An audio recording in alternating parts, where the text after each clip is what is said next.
Harold, a 73-year-old widower from Kansas, trusted his son Michael with power of attorney to help manage his affairs after his wife's death.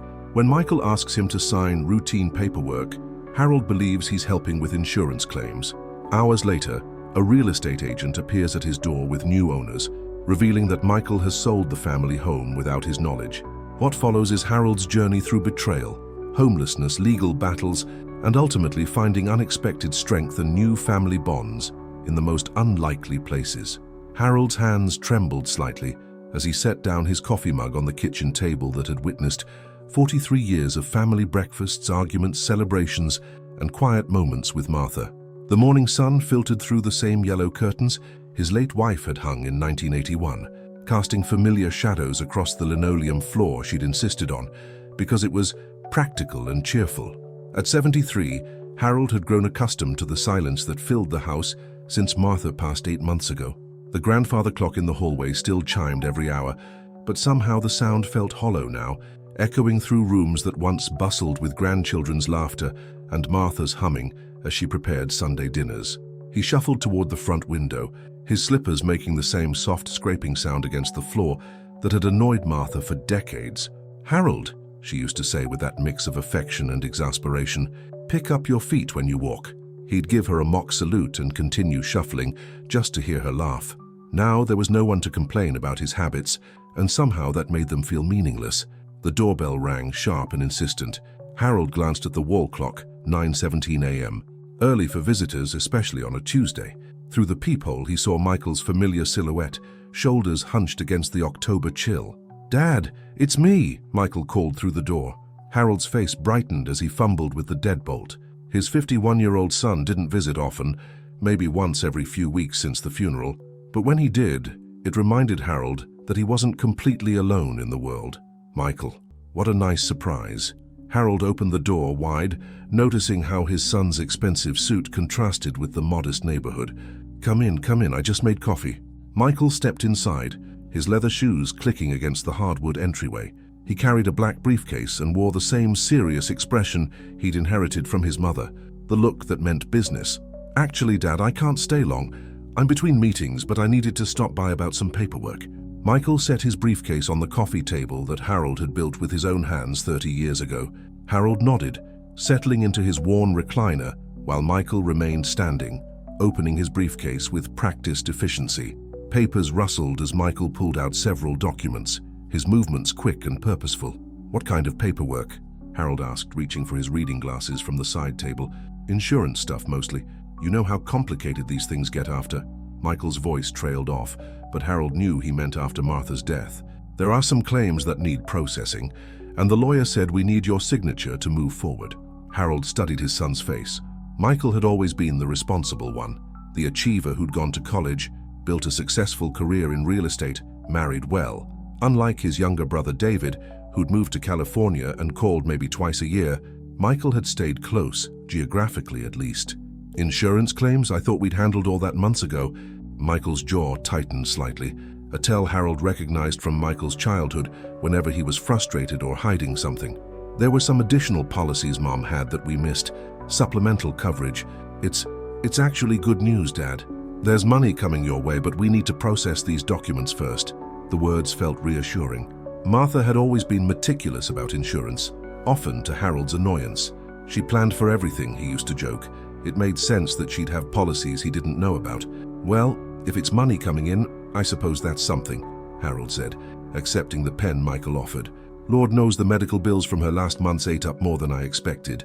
Michael nodded sympathetically. "Mom would have wanted to make sure you were taken care of. That's why she set up all these policies."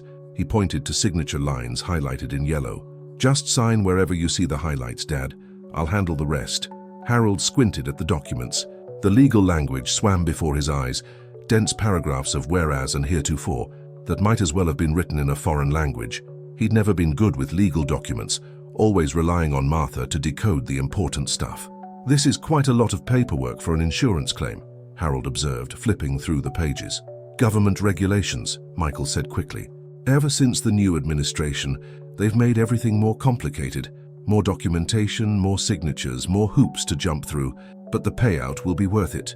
Harold's pen hovered over the first signature line, Something felt off, though he couldn't put his finger on what exactly. Maybe it was Michael's restlessness, the way he kept checking his watch, the way he hadn't taken off his coat, the way he wouldn't quite meet Harold's eyes. Michael, maybe I should have my lawyer look at these first. Remember old Mr. Peterson? He handled your mother's will and he said I should always— Dad, Michael interrupted, his voice taking on an edge Harold rarely heard.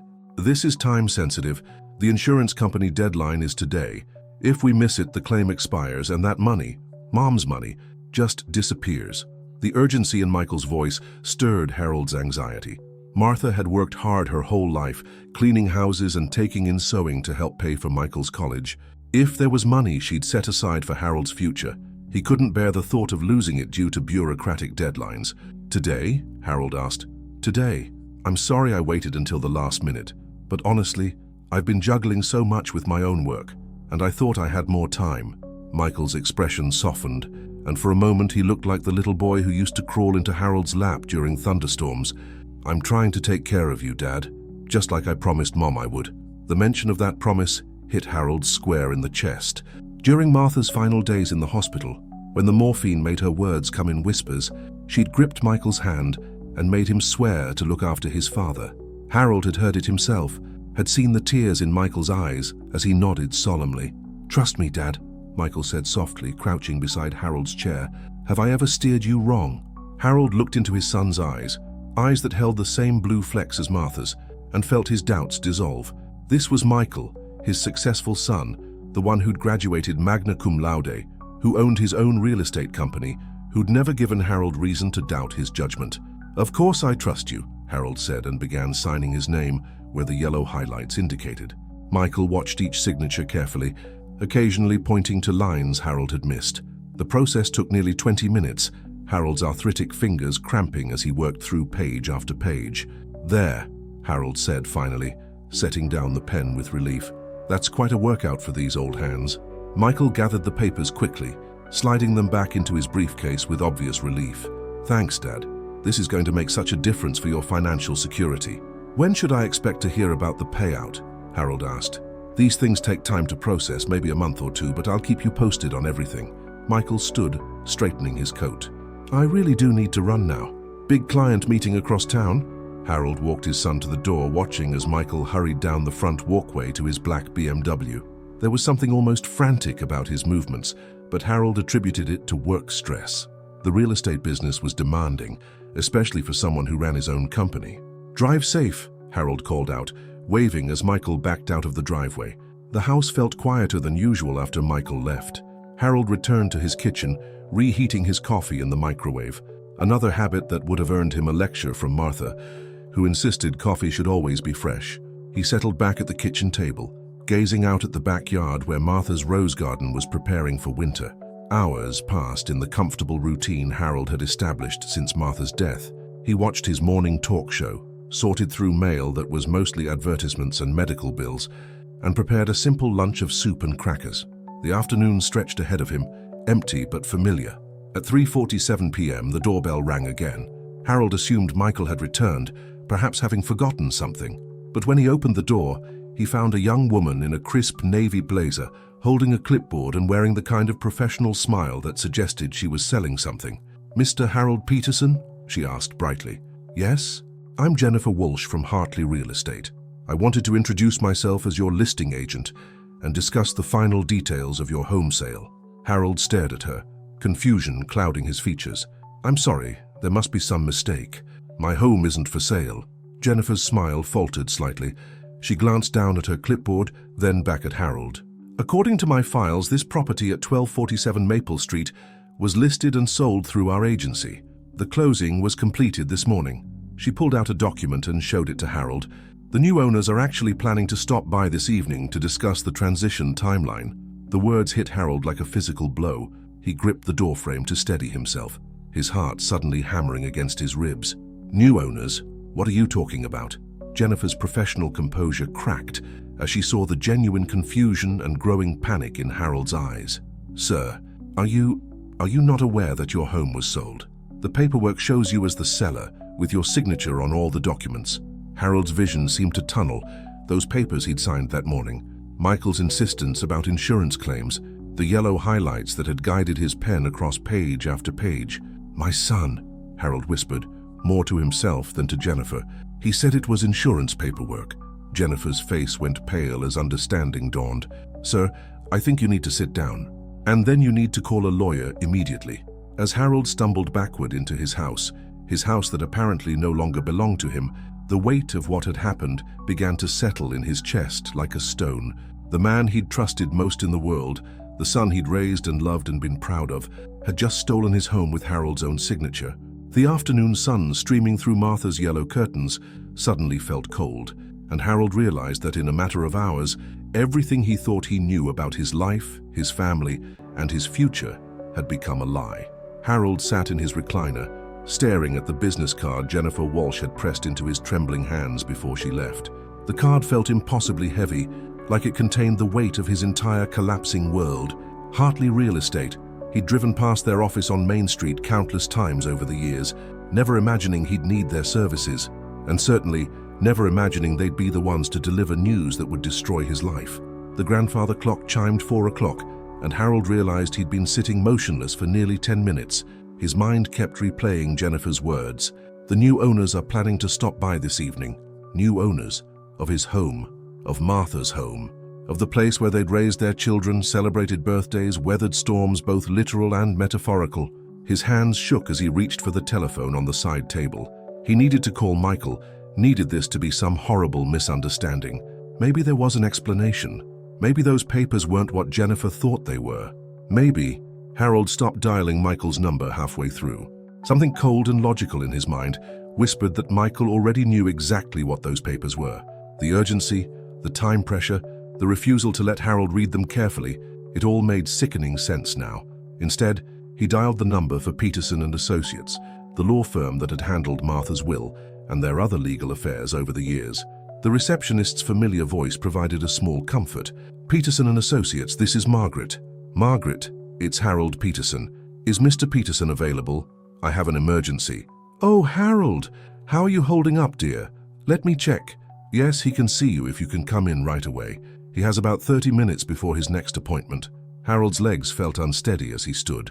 He grabbed his coat from the hall closet, pausing to look at Martha's winter jacket still hanging beside it. She'd worn it last Christmas when they'd walked around the neighborhood looking at holiday decorations. Her absence hit him anew, and he realized that if she were here, none of this would have happened.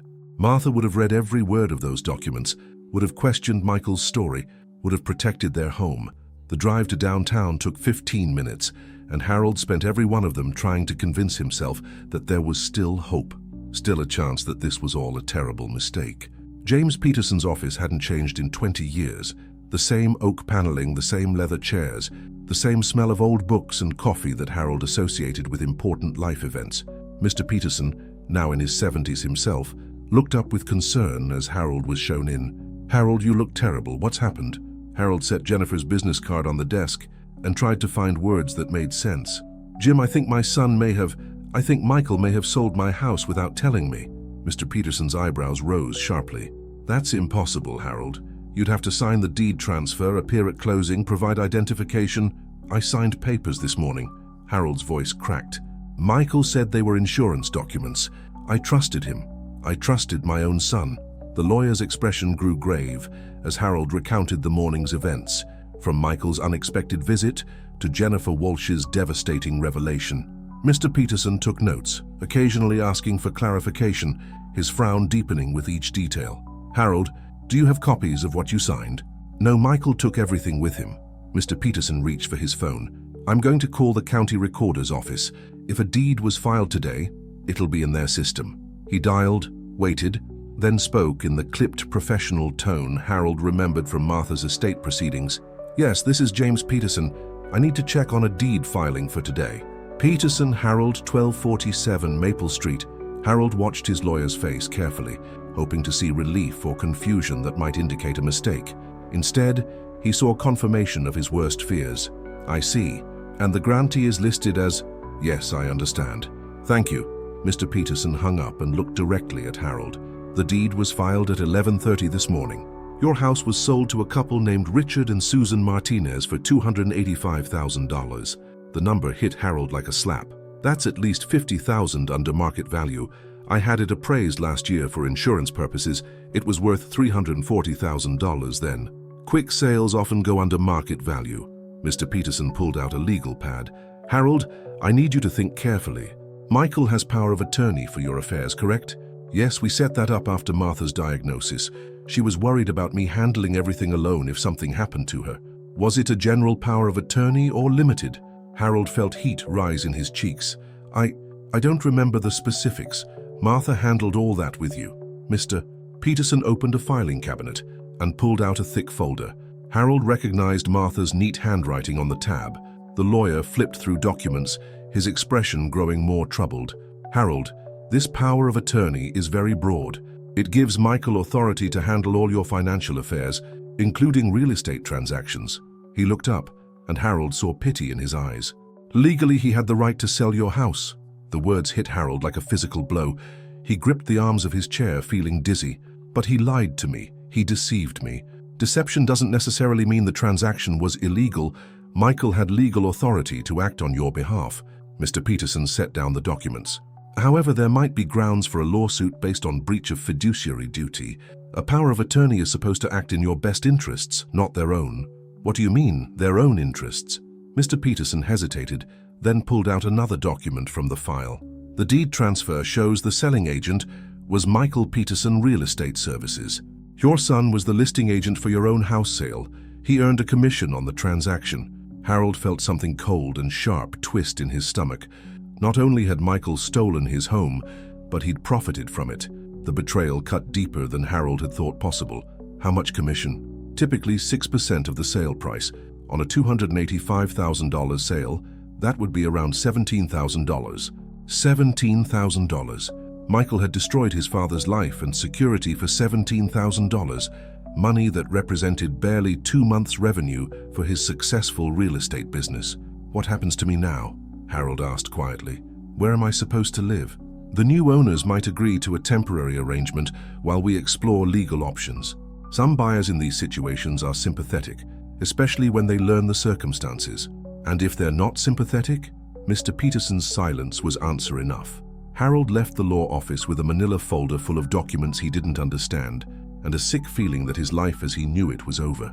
The drive home, he couldn't help but still think of it as home, passed in a blur of autumn trees and familiar landmarks that suddenly felt foreign. When he turned onto Maple Street, he saw an unfamiliar car in his driveway. A red Honda Civic with Colorado license plates. His stomach lurched as he realized who it must be. Harold parked on the street and walked slowly toward his front door, feeling like a stranger approaching his own life. Before he could reach for his keys, the door opened, revealing a middle-aged Hispanic couple. The woman looked to be in her 40s, with kind eyes and an apologetic expression. The man beside her was tall and weathered, wearing work clothes that suggested he labored with his hands. "Mr. Peterson?" the woman asked gently. "I'm Susan Martinez. This is my husband, Richard." Harold nodded, not trusting his voice. "We had no idea," Susan continued, her accent carrying traces of New Mexico. "The real estate agent, your son, he told us you were moving to assisted living, that you wanted a quick sale to avoid the hassle." "That's not true," Harold managed. Richard Martinez stepped forward, his calloused hands open in a gesture of peace. "We understand that now. The agent who showed us the house this afternoon, she explained what happened." "Jennifer Walsh," Harold said. "Yes, she was very upset. She said she'd never seen anything like this in 15 years of real estate." Susan reached into her purse and pulled out a folded paper. "We've been talking, my husband and I. This isn't right. We can't take someone's home like this." She handed Harold the paper. It was a handwritten note in careful cursive. "Mr. Peterson, we are willing to sell the house back to you for what we paid as soon as you can arrange financing. We know this isn't legal advice, but it's the right thing to do. We'll stay in our hotel until this gets sorted out. Susan and Richard Martinez." Harold stared at the note, tears blurring his vision. In the midst of the worst betrayal of his life, strangers were showing him more kindness than his own son. "Why would you do this?" he asked. Susan's eyes filled with tears. "Because we have parents too. Because this could happen to anyone. Because some things matter more than a good deal on a house." Harold looked up at the house Martha had loved, where she'd planted roses and hung yellow curtains and filled rooms with laughter. For the first time since Jennifer Walsh had knocked on his door, he felt a flicker of hope. But that hope was immediately tempered by reality. He didn't have $285,000. His savings after Martha's medical bills and funeral expenses totaled maybe $30,000. The very power of attorney that Michael had used to steal his house would make getting a mortgage nearly impossible. As if reading his thoughts, Richard Martinez spoke up. The lady at the real estate office, Jennifer, she mentioned something about legal options, said there might be ways to reverse this. Harold nodded, thinking of Mr. Peterson's carefully worded explanations about fiduciary duty and breach of trust. Legal battles took time, and time was something Harold wasn't sure he had. The sun was setting behind the maple trees that gave the street its name, casting long shadows across the lawn Harold had mowed every Saturday for 43 years. In a few hours he might be sleeping in his car, or on his brother David's couch in California, or in some homeless shelter downtown, all because he'd trusted his son. If this story is touching something deep in your heart, tell me from which part of the world you're following Harold's journey. As darkness fell over Maple Street, Harold Peterson stood at the threshold of the only home he'd ever truly known, surrounded by strangers who'd shown him more compassion in one evening than his own flesh and blood had shown in years. Harold barely slept that night. He lay in the bed he'd shared with Martha for over 4 decades, staring at the ceiling and listening to every creak and settling sound of the house, as if trying to memorize them before they were taken away forever. The Martinez family had graciously agreed to let him stay one more night while they returned to their hotel, but Harold knew this reprieve was temporary. At 5:30 a.m., he gave up on sleep and shuffled to the kitchen. The familiar ritual of making coffee felt different now, weighted with the knowledge that it might be one of the last times he performed it in this room. As the coffee brewed, Harold made a decision that had been forming in his mind since the previous evening's revelations. He was going to confront Michael. Harold had never been a confrontational man. Throughout their marriage, Martha had been the one to handle disputes with neighbors, argue with contractors, or deal with rude salespeople. Harold preferred to keep the peace, to assume the best of people, to let things slide rather than create conflict. But sitting in his kitchen as dawn broke over Martha's rose garden, Harold felt something he hadn't experienced in decades: pure, crystalline anger. Michael's real estate office was located in a modern glass building on the east side of town, surrounded by the kind of new development that had transformed their small Kansas community over the past 20 years. Harold had been proud when Michael opened his own agency, had bragged to his friends at the American Legion about his successful son who owned his own business. Now, driving through the morning traffic toward that same building, Harold felt sick with betrayal and shame. The parking lot was nearly empty at 7:30 a.m., but Harold recognized Michael's black BMW in its designated spot near the front entrance. He sat in his aging Ford pickup for several minutes, gathering courage and trying to organize his thoughts. What did you say to the child you'd raised, the son you'd loved unconditionally, who had just stolen your home and your security? The office lobby was all polished marble and contemporary art, designed to impress potential clients with Michael's success. Harold had admired it during his few previous visits, but now the ostentation felt like a mockery. This was what Michael had built while his father lived modestly in the same house for decades, carefully managing a fixed income and worrying about every unexpected expense. The receptionist, a young woman with perfectly styled hair and a practiced smile, looked up as Harold approached her desk. "Good morning. How can I help you today? I need to see Michael Peterson. Do you have an appointment, Mr. I'm his father." The receptionist's smile flickered slightly. "Oh, Mr. Peterson, let me call back to his office." Harold could hear her whispering into her headset, though he couldn't make out the words. After a moment, she looked up with an expression that seemed almost apologetic. "He'll see you now. Just down the hall. Last door on the right." Harold walked through the corridor lined with photos of Michael's real estate successes. Luxury homes, commercial properties, smiling clients holding oversized keys. At the end of the hall, Michael's name was etched into a brass nameplate beside double wooden doors. Harold knocked once and entered without waiting for a response. Michael sat behind an enormous mahogany desk, still wearing the same expensive suit from the previous day. He looked up from his computer screen with an expression Harold couldn't quite read. Guilt mixed with defiance, perhaps, or resignation mixed with annoyance. "Dad, you're up early. I couldn't sleep." Harold remained standing, his hands clenched at his sides. "Funny how learning your own son has stolen your house tends to interfere with rest." Michael's jaw tightened. "I didn't steal anything. Everything I did was legal. You gave me power of attorney. You signed the documents. You lied to me." The words erupted from Harold with more force than he'd intended. "You told me those were insurance papers. You made me believe Martha had left money for me, that you were helping me claim it. I was helping you." Michael stood up, his voice taking on the patient tone one might use with a difficult child. "Dad, you're 73 years old, living alone in a house that's too big for you, too expensive to maintain. The roof needs work, the furnace is ancient, the property taxes keep going up. You can't afford to keep living there. That wasn't your decision to make, wasn't it?" Michael moved around the desk, and Harold could see the familiar signs of his son's temper rising. The clenched fists, the set jaw, the slightly raised voice. "You gave me power of attorney because you couldn't handle your own affairs anymore. Mom made me promise to take care of you, and that's exactly what I'm doing." Harold stared at his son in disbelief. "Taking care of me? You sold my home behind my back and made $17,000 in commission. The commission barely covers the time I've spent dealing with your finances over the past year," Michael snapped. "Do you have any idea how many hours I've put into sorting out your mess? Your medical bills, your insurance claims, your tax problems?" "What tax problems?" Michael pulled a file folder from his desk drawer and threw it down. Papers scattered across the mahogany surface. "You owe the IRS $23,000 in back taxes from mistakes in your 2022 and 2023 returns. The state wants another $8,000. You've been ignoring the notices because you didn't understand them." Harold's legs felt weak. He sank into one of the leather chairs facing Michael's desk. I gave those papers to my accountant. He said everything was fine." "Your accountant died last year, Dad. You've been doing your own taxes and screwing them up. The penalties and interest keep growing." Michael's voice softened slightly. "This is exactly what I'm talking about. You can't manage these things anymore." The room fell silent, except for the hum of the air conditioning system. Harold stared at the scattered tax documents, recognizing his own signature on forms he barely remembered filling out. The betrayal was expanding, becoming more complex. It wasn't just about the house anymore.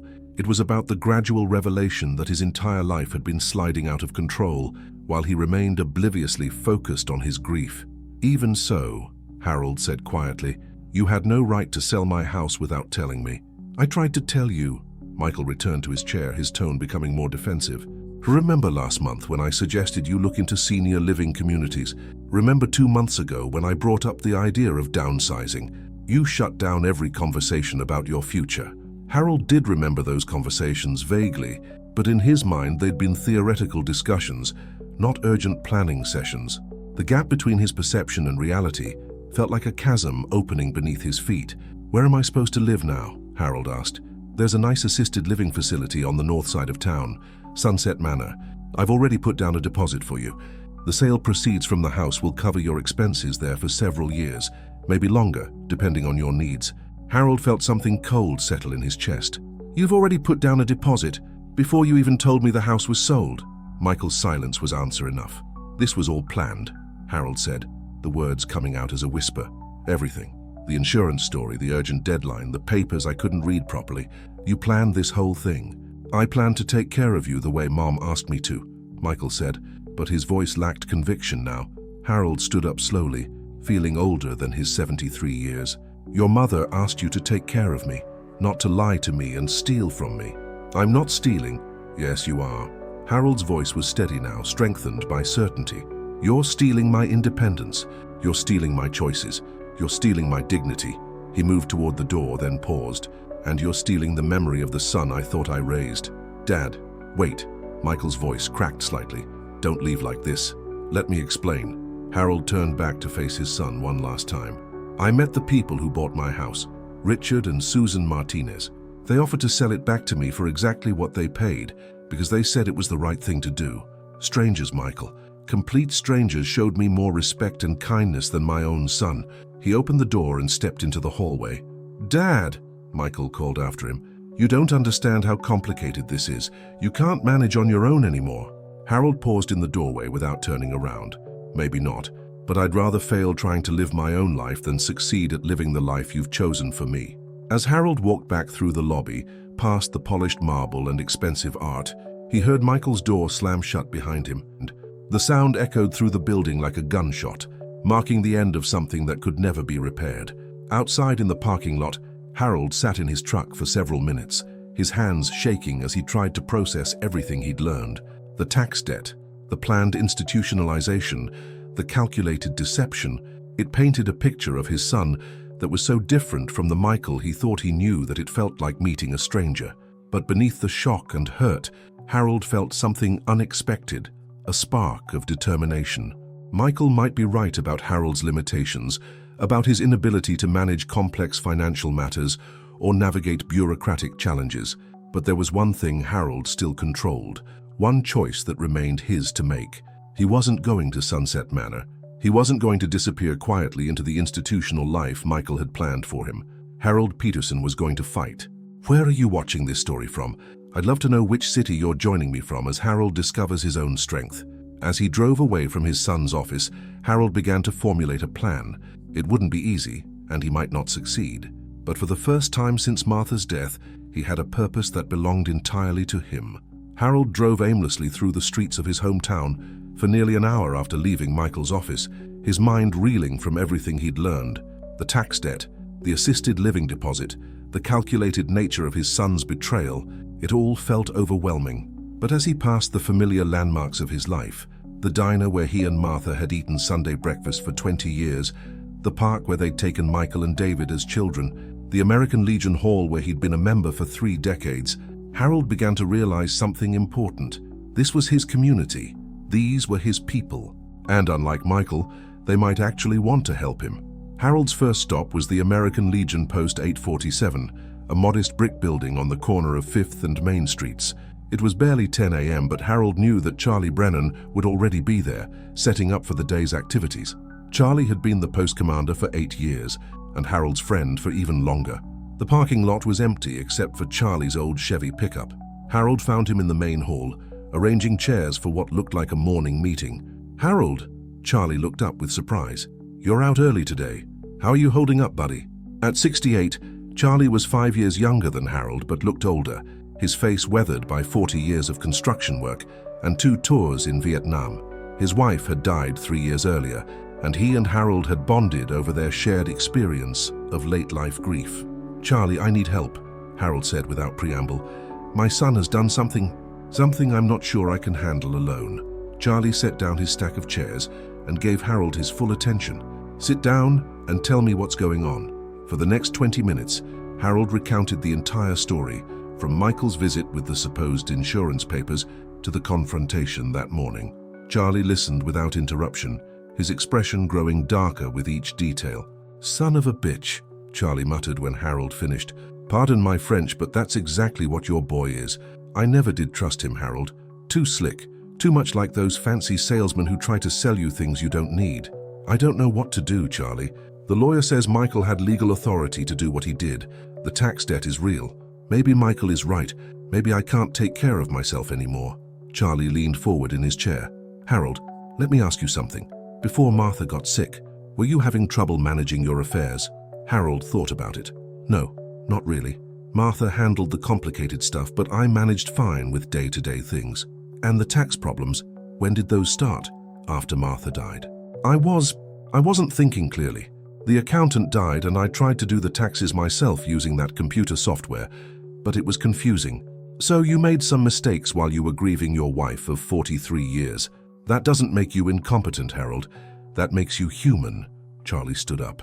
"And it sure as hell doesn't give your son the right to steal your house." "But what can I do? I don't have the money to buy it back even at the reduced price the Martinez family offered." Charlie was quiet for a moment, then snapped his fingers. "What about that reporter, Jenny Santos from the Herald? She's always looking for stories about veterans getting screwed over by the system. This isn't exactly the same thing, but it's close enough." Harold had read Jenny Santos's articles in the local paper. She was young, maybe 30, but she had a reputation for taking on powerful people when they took advantage of ordinary citizens. "You think she'd be interested in my story?" "Harold, you're a 73-year-old veteran whose son stole his house. If that's not a story worth telling, I don't know what is." Charlie pulled out his phone. "I've got her number. She did a piece last year about veterans' benefits being denied. Let me give her a call." While Charlie made the call, Harold walked to the window overlooking Main Street. He'd grown up in this town, had watched it change from a farming community to a bedroom community for people who commuted to Kansas City for work. Most of the old-timers were gone now, replaced by younger families who didn't know each other's stories or care about each other's struggles, but some of the old connections remained. Some of the old loyalties still mattered. "She'll meet with you today," Charlie announced, hanging up the phone. "1 o'clock at the diner. She's very interested in your story." Harold felt a flutter of nervousness. "I've never talked to a reporter before. Just tell her the truth, that's all you need to do." The meeting with Jenny Santos went better than Harold had expected. She was a small woman with dark hair and intelligent eyes, and she listened to his story with the kind of focused attention that made Harold feel like his words mattered. She took careful notes and asked thoughtful questions about the timeline of events and the legal documents involved. "Mr. Peterson," she said when Harold finished his account, "this is exactly the kind of story that needs to be told. Elder abuse by family members is more common than people realize, but it's rarely this blatant or this well documented." "I don't want to hurt Michael's business," Harold said. "I'm angry with him, but he's still my son." Jenny's expression softened. "I understand that. But consider this. If your son is willing to do this to his own father, what might he do to other vulnerable clients? You might not be his only victim."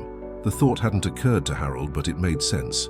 If Michael could rationalize stealing from his own father, he might rationalize taking advantage of other elderly clients who trusted him with their property decisions.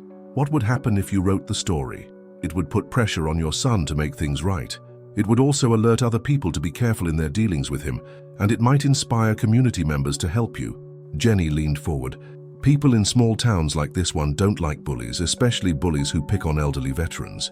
Harold thought about Martha, about how she would have handled this situation. She wouldn't have hidden from the truth, even when it was painful. She would have fought for what was right. "Okay," Harold said, "write the story." The article appeared in the Herald 2 days later, on the front page above the fold. The headline read, "Local Veteran Loses Home to Son's Deception." Jenny Santos had told Harold's story with compassion and precision, including quotes from the Martinez family about their willingness to sell the house back, and from Mr. Peterson about the legal complexities of power of attorney abuse. Harold hadn't expected the response that followed. By noon on the day the article was published, Harold's phone was ringing constantly. Old friends, former co-workers, people from church, fellow veterans, all calling to express their outrage and offer support. Mrs. Henderson from down the street stopped by with a casserole and a check for $500. Tom Bailey, who owned the hardware store, offered Harold a part-time job to help you get back on your feet. But the most surprising call came from someone Harold didn't expect to hear from, his younger son David, calling from California. "Dad, I just saw the newspaper article online. Someone posted it on Facebook." David's voice was tight with anger. "I can't believe Michael did this to you. I can't believe he didn't tell me what was happening." Harold hadn't spoken to David in 3 months. His younger son had always been the black sheep of the family, artistic, rebellious, more interested in his photography career than in traditional success. He'd moved to Los Angeles after college and built a life there that Harold had never fully understood. "I didn't want to worry you," Harold said. "I know you have your own life out there." "Dad, you're my father. Of course I want to know if you're in trouble." David paused. "Look, I know Michael and I have never gotten along, but I never thought he'd do something like this. He says he was trying to take care of me, that I can't manage on my own anymore." "That's bullshit, Dad. You managed fine until Mum got sick. You're going through a rough patch, but that doesn't mean you're incompetent." David's voice grew determined. "I'm flying out there this weekend. We're going to figure this out together." Harold felt tears pricking his eyes. He hadn't realized how much he'd needed to hear those words, that someone in his family still believed in him, still wanted to fight alongside him. "You don't need to do that, David. I know you're busy." "I'm coming, Dad, and I'm bringing my lawyer with me." That evening, Harold sat in his kitchen, perhaps for the last time, reading through the dozens of messages and cards that had been dropped off throughout the day. The community response had been overwhelming. A fund had been started at the local bank to help him buy back his house. 3 different law firms had offered to take his case pro bono. The pastor at his church had announced a special collection to help with his immediate expenses. But perhaps most meaningful was a handwritten note from Susan Martinez. "Mr. Peterson, Richard and I have been following the news about your situation. We want you to know that we're willing to wait as long as necessary for you to arrange the financing to buy back your house.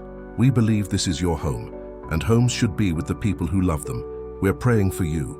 Susan and Richard Harold folded the note carefully and placed it in the box where he kept Martha's letters from when they were young and courting. Some acts of kindness, he thought, deserve to be preserved alongside the most precious memories. As he prepared for bed in the house that might not be his much longer, Harold reflected on how much had changed in just 3 days. He'd lost his home and his trust in his older son, but he'd gained something too. The knowledge that he wasn't as alone or as helpless as he'd believed. If you've ever lived through something like this, leave me a comment telling me which country you're listening from. Tomorrow, David would arrive with reinforcements. Tomorrow, the real fight would begin. And for the first time since this nightmare started, Harold Peterson felt like he might actually win. David Peterson looked nothing like the son Harold remembered from 3 years ago. His hair was longer, touched with gray at the temples, and he wore the kind of casual clothes that Harold associated with California living. Jeans, a simple button-down shirt, and expensive-looking sneakers. But his eyes held the same intensity Harold remembered from David's childhood, the same stubborn determination that had once driven Harold to distraction and now filled him with hope. David arrived on Saturday morning with Sarah Chen, a sharp-eyed attorney in her 40s who specialized in elder law. They found Harold in his kitchen, surrounded by the accumulated paperwork of his crisis: tax documents, legal notices, newspaper clippings, and handwritten notes from community supporters. "Dad." David embraced Harold awkwardly, and Harold could feel the emotion his younger son was trying to contain. "I'm so sorry this happened to you. I'm sorry I wasn't here to help prevent it." "You're here now," Harold said, and meant it. "That's what matters." Sarah Chen spread her own documents across Harold's kitchen table with the efficiency of someone accustomed to legal battles. "Mr. Peterson, I've reviewed the paperwork Mr. Peterson, your lawyer, sent me, and I believe we have several avenues to pursue. The power of attorney abuse is clear, but more importantly, I think we can demonstrate that your son acted in his own financial interest rather than yours." "What does that mean exactly?" Harold asked. "It means that while Michael had legal authority to sell your house, he violated his fiduciary duty by profiting from the transaction without your knowledge or consent. The commission he earned creates a conflict of interest that undermines the legitimacy of his actions." David leaned forward. What kind of consequences could he face? Civil liability, certainly. He could be required to return the commission and pay damages. In extreme cases, there could be criminal charges for exploitation of an elderly person, but that would depend on the district attorney's office. Harold felt a complicated mix of emotions. Part of him wanted Michael to face consequences for his betrayal, but another part recoiled at the idea of his son facing criminal charges. "I don't want to destroy Michael's life. I just want my house back." "We understand that," Sarah said gently. "Our primary goal is to restore your property and your financial security, but we also need to send a clear message that this kind of behavior has consequences." Over the next several hours, they developed a comprehensive strategy. Sarah would file an emergency injunction to prevent the sale from being finalized until the court could review the circumstances. David would handle media relations, building on the community support Jenny Santos's article had generated. Harold would focus on documenting his ability to live independently, gathering statements from doctors, neighbors, and friends that contradicted Michael's claims about his father's incompetence. "There's something else," Sarah said, as they wrapped up their planning session. "I've been in contact with the State Attorney General's office. They're very interested in your case because it fits a pattern they've been investigating: real estate agents who exploit elderly clients through power of attorney arrangements." "You mean Michael has done this before?" Harold asked. "We don't know yet, but they want to examine his other transactions involving elderly clients. If there's a pattern of exploitation, it could result in criminal charges and the loss of his real estate license." The implications of this possibility settled heavily in the room. Harold had wanted justice, but the idea that his personal tragedy might be part of a larger criminal enterprise was almost too much to process. That afternoon, Harold, David, and Sarah met with the Martinez family at Harold's house. Richard and Susan had driven back from Colorado specifically for this meeting, bringing with them a stack of documents and a story that made Harold's situation even more heartbreaking. "We need to tell you something," Susan said as they sat in Harold's living room. "When your son showed us this house, he told us you were his client. He said you were moving to Florida to be near your other son, and that you wanted a quick sale because you were eager to start your new life." Harold looked at David, who shook his head grimly. "I live in Los Angeles, and Dad's never expressed any interest in moving to Florida." Richard opened a folder and pulled out several photographs. "Your son also showed us these pictures of the house's problems: water damage in the basement, structural issues with the foundation, electrical problems that would be expensive to fix. He said that's why you were selling below market value. Harold stared at the photographs. They showed water stains, cracked concrete, and exposed wiring, but none of it looked familiar. I've never seen these problems in my house. Sarah examined the photos carefully. These aren't from this property. The basement configuration is completely different, and the electrical panel shown here is an older model than what you have. She looked up with a grim expression. Your son used photographs from a different property to justify the low sale price. The scope of Michael's deception was becoming clearer, and it went far beyond what Harold had initially understood. This wasn't just a son making poor decisions about his father's care. It was a calculated fraud that had victimized not just Harold, but the Martinez family as well. We want to help however we can, Susan said. If testifying against your son is what it takes to get your house back, we'll do it. Harold felt overwhelmed by their generosity. I can't ask you to get involved in a legal battle. You've already done more than enough. Mr. Peterson, Richard said firmly, we have a 15-year-old daughter. Someday she'll have to make decisions about our care when we're older. The precedent this case sets, whether children can lie to and steal from their parents without consequences, that matters to our family too. By Monday morning, Sarah had filed the emergency injunction, and the story had taken on a life of its own.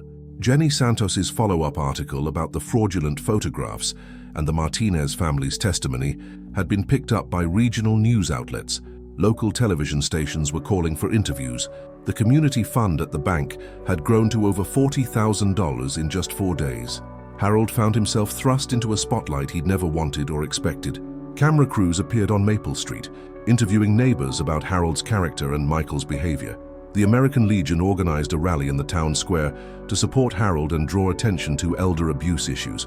But the media attention also brought an unexpected response: Michael's counterattack. On Tuesday evening, Michael held his own press conference outside his real estate office. Harold watched it on the local news, his heart sinking as his son painted a picture of Harold as a confused, declining man who couldn't manage his own affairs. My father is 73 years old and has been struggling since my mother's death, Michael told the assembled reporters. He owes over $30,000 in back taxes. He's been making poor financial decisions, ignoring important legal documents, and showing signs of memory problems. The power of attorney exists specifically to protect him from his own declining judgment. Michael's performance was polished and convincing.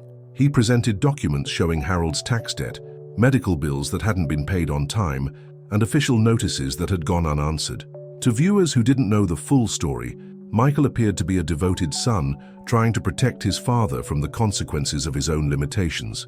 The people supporting my father mean well, Michael continued, but they're enabling behavior that puts him at risk. The assisted living facility I arranged provides professional care, social interaction, and financial management that my father clearly needs. Harold felt sick watching his son's performance. Everything Michael said contained elements of truth, but those truths were twisted to support a narrative that painted Harold as incompetent and Michael as protective. David was furious. He's good, I'll give him that, but he's lying through his teeth about your mental state, and we can prove it. Sarah was already on her phone calling contacts at local medical facilities. We need to accelerate our timeline. If Michael's going to play this game, we need independent psychological evaluations, cognitive assessments, and medical testimony about your father's competency. The next few days blurred together in a whirlwind of medical appointments, legal meetings, and media interviews. Harold submitted to cognitive tests, psychological evaluations, and extensive interviews with geriatric specialists. Every assessment concluded the same thing. While Harold showed normal signs of aging and grief-related stress, he displayed no evidence of dementia, cognitive impairment, or inability to make informed decisions about his own life. Dr. Rebecca Martinez, no relation to Richard and Susan, was particularly thorough in her evaluation. She was a geriatrician with 30 years of experience, and her report was unequivocal. Mr. Peterson demonstrates normal cognitive function for his age. His memory is intact, his judgment is sound, and his decision-making capacity is unimpaired. His recent difficulties with financial management appear to be situational, related to grief and unfamiliarity with tasks previously handled by his deceased spouse, rather than evidence of declining mental capacity. But Michael's media campaign was having an effect. Harold noticed some people in town looking at him differently, whispering among themselves when they saw him at the grocery store or the post office. The clear-cut narrative of son betraying father was becoming muddied with questions about Harold's competency and Michael's motivations. The legal battle intensified when Michael's attorney filed a motion to dismiss the case, arguing that all of Michael's actions were legally authorized and in Harold's best interests. They presented their own medical expert, who testified that elderly people often lack insight into their own declining abilities. But Sarah was ready with her counter-argument.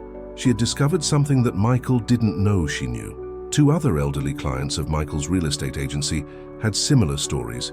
In both cases, Michael had used power of attorney arrangements to sell properties at below-market prices while earning commissions on the sales. This isn't an isolated incident, Sarah argued before Judge Patricia Hawkins. This is a pattern of exploitation targeting vulnerable elderly clients. Mr. Michael Peterson has systematically abused his position of trust to profit from the confusion and vulnerability of seniors in transition. The evidence was compelling.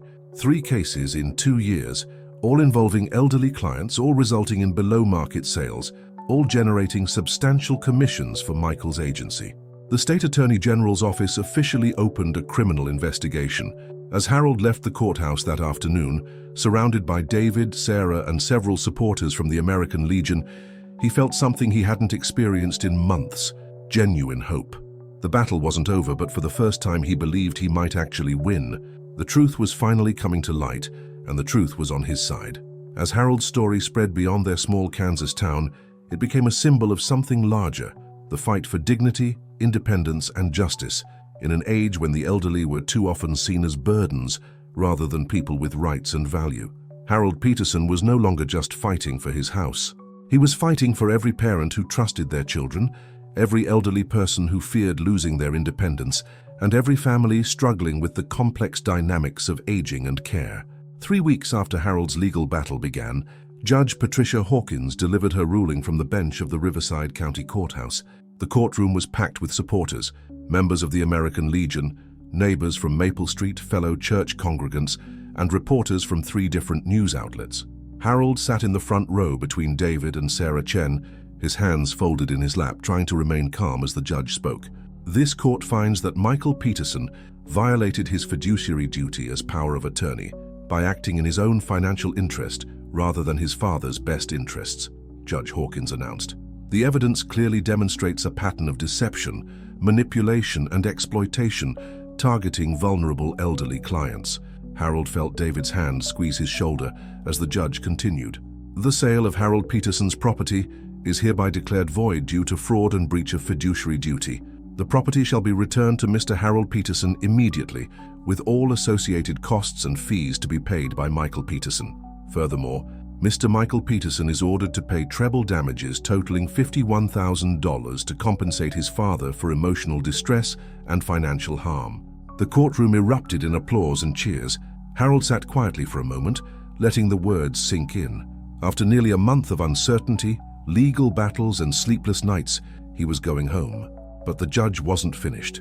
Additionally, this court is referring the matter to the Kansas Real Estate Commission for investigation of Mr. Michael Peterson's professional conduct and to the district attorney's office for consideration of criminal charges related to the exploitation of elderly persons. Harold's eyes found Michael across the courtroom. His older son sat rigidly beside his own attorney, his face pale and expressionless. For a moment their eyes met, and Harold saw something that looked like recognition, not of the legal defeat, but of the complete severing of their relationship. Michael looked away first. Outside the courthouse, Harold was surrounded by well-wishers and reporters. Charlie Brennan from the American Legion had organized a small celebration, complete with a banner that read, "Welcome home, Harold." But amid all the congratulations and media attention, Harold felt oddly disconnected from the victory. "Dad, you okay?" David asked quietly as they walked toward the parking garage. "I keep thinking about your mother," Harold said. "How disappointed she would be in Michael. How proud she would be of you for coming to help me." David stopped walking and turned to face his father. "Dad, I owe you an apology. I should have been more involved after Mom died. I should have known what was happening with Michael, should have checked in more often." Harold studied his younger son's face. David had always been the sensitive one, the one who felt things deeply and sometimes let those feelings overwhelm him. It's why he'd moved so far away after college. He needed distance to find his own identity, separate from the family's expectations. "You're here now," Harold said simply. "That's what matters." The drive back to Maple Street felt surreal. Harold had spent the past month staying in the spare bedroom of Charlie Brennan's house, surrounded by legal documents and uncertainty. Now, as David pulled into the driveway of 1247 Maple Street, Harold felt like he was returning from a long, difficult journey. Richard and Susan Martinez were waiting on the front porch, holding the keys and wearing broad smiles. They had been staying in town throughout the legal proceedings, following the case with the invested interest of people whose own lives had been touched by Michael's deception. "Welcome home, Mr. Peterson," Susan said, pressing the keys into Harold's hands. "We never unpacked our boxes. We always believed this day would come." Harold unlocked his front door and stepped into the entryway that had witnessed so much drama over the past month. The house smelled slightly stale from being closed up, but it was unmistakably home. Martha's yellow curtains still hung in the kitchen windows. The grandfather clock still chimed in the hallway. The coffee table Harold had built with his own hands still sat in the living room. "It's exactly as you left it," Richard said. "We didn't change anything." Harold walked slowly through the rooms, reacquainting himself with the life he'd thought he'd lost forever. In the bedroom, Martha's reading glasses still sat on the nightstand. In the kitchen, her coffee mug still waited in the cabinet where she'd always kept it. David followed quietly behind, taking in the house where he'd grown up but rarely visited as an adult. Harold could see him rediscovering childhood memories in every room. The corner where the Christmas tree always stood, the window seat where he used to read comic books, the back door that led to the yard where he and Michael had played catch with Harold on summer evenings.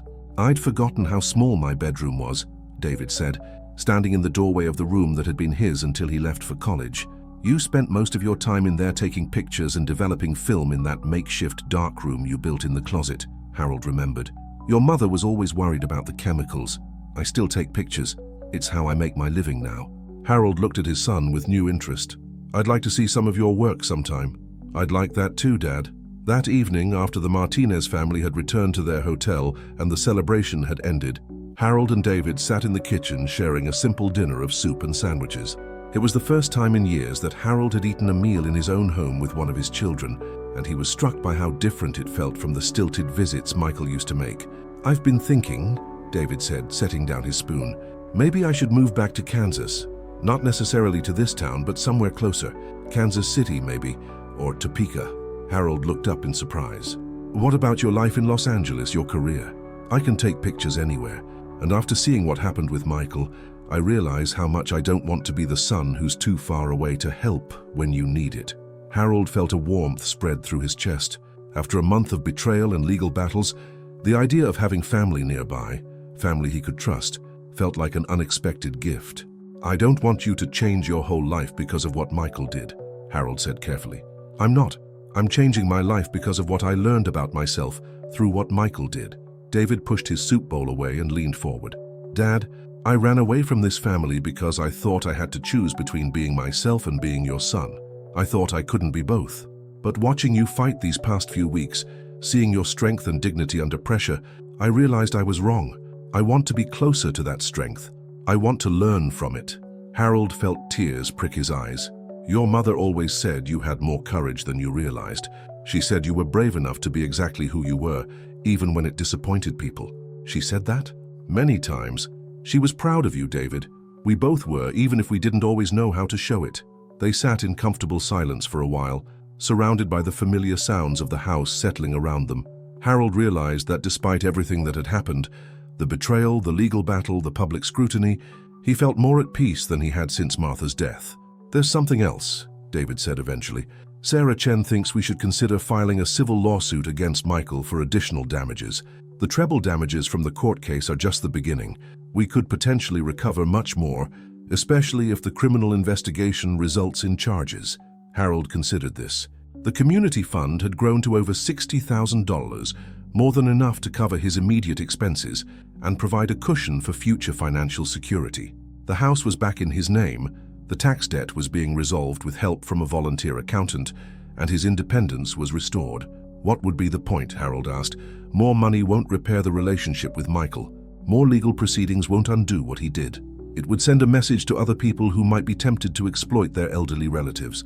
Harold understood David's reasoning, but he felt tired of fighting, tired of being the center of attention, tired of having his family's private pain dissected in public forums. "I think I've sent enough messages," Harold said finally. "I got my house back. I got my independence back. I discovered that my community cares about me and that my younger son loves me enough to uproot his life to be closer to me. That feels like enough justice for one old man." 3 months later, Harold stood in his backyard watching David hang a tire swing from the old oak tree where Michael and David had played as children. David had moved back to Kansas and taken a job with the Kansas City Star as a staff photographer. He'd rented an apartment 30 minutes away and visited Harold twice a week for dinner and conversation. Michael's real estate license had been revoked, and he was facing criminal charges in 3 cases of elderly exploitation. He had moved to another state with his family, leaving behind the business and reputation he had built over 2 decades.